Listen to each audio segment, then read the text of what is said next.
Good evening. It's Wednesday, August 7, 2019 here in Cebu City. I'm Sherry Ann Lim, and here's all you need to know in NewsBits tonight.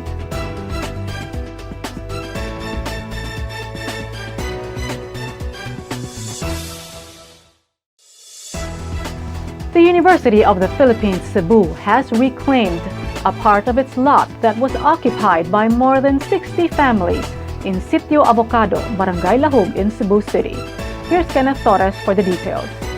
The University of the Philippines, Cebu, has reclaimed a part of its lot in Sitio Avocado, Barangay Lahug, Cebu City, after a court sheriff enforced the writ of demolition this morning. The demolition was implemented in the area occupied by at least 68 families. The area is a contested lot in which one of the claimants is UP Cebu. UP Cebu had been asking the Cebu City government since 2013 to assist them in reclaiming the lot. The school has a plan to expand its facility in the area, but the school administration failed to reclaim it for several years as hundreds of families were occupying the lot.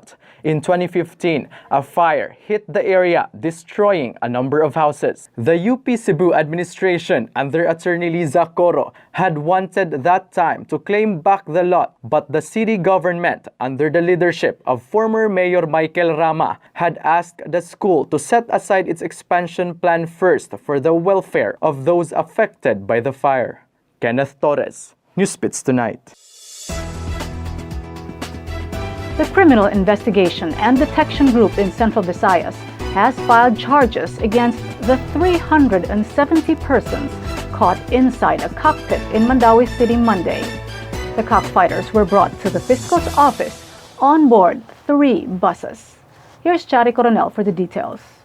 Charges were formally filed before the Mandaue City Fiscal's Office against the 370 persons who were caught inside a cockpit in Mandaue City last Monday. Due to the sheer number of detainees, authorities transported them to the Fiscal's Office on board 3 buses. Mandaue City Criminal Investigation and Detection Unit Chief Edwin Lacostales said the charges initially filed were against cockfighters. Lacostales said they still do not know who owns the DNC Coliseum, as they have yet to see its business permit. He could not also confirm if Mandaue City Mayor Jonas Cortez is involved in the operations of the cockpit. The camp of Cortez has already denied allegations that he owns the cockpit. However, his chief of staff, Attorney Jamal Kalipayan, admitted that the arena is owned by the siblings of the mayor. Meanwhile, Cebu City Police Office Chief Gemma Vinluan said she will order the conduct of operations similar to what CIDG Central Visayas did in Mandaue City. Vinluan said there is a cockpit area in Cebu City that does not follow the Presidential Decree 449, which only allows cockfighting on Sundays, special holidays, and fiestas, but not for more than 3 days. The CCPO chief said she will immediately order a raid of the cockpit if it is proven to be violating the Presidential Decree 449. Chari Coronel, NewsBits Tonight. More stories in NewsBits Tonight after this short break.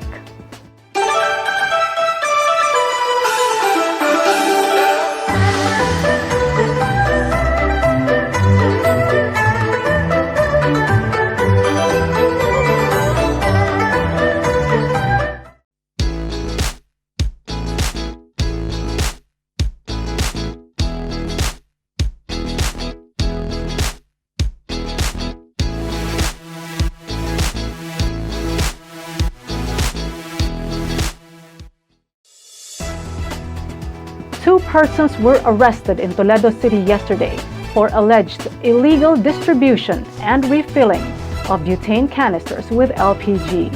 Here's Wendelin Sabalo for the details. 2 persons were nabbed for alleged illegal distribution and refilling of butane canisters with liquefied petroleum gas in Sitio Canapnapan, Barangay Campo 8, Toledo City yesterday. Members of the 2nd Police Mobile Force Company identified the suspects as Felix Aribias and Cesario Cabaluna. Another suspect, the owner of the refilling station, Kagawad Christopher Tinahura, remains at large. 2nd Police Mobile Force Commander Dominic Poblete said their intelligence team received reports regarding the presence of a certain Junicio Batoctoy before the arrest happened. Batoctoy has a pending arrest warrant for rape. While the police were on their way to Batoctoy's location, they caught the suspects inside a tent refilling butane canisters with LPG. After failing to present necessary permits, Aribias and Cabaluna were arrested by police, while Tinahura was able to escape. Recovered were 10 LPG tanks, a weighing scale, 2 improvised refilling gauge, 1 motorcycle with no registration, and 348 pieces of butane canisters. The suspects were temporarily detained at the Toledo City Police Station and they are set to face appropriate charges. Wenelin Sabalo, NewsBits Tonight.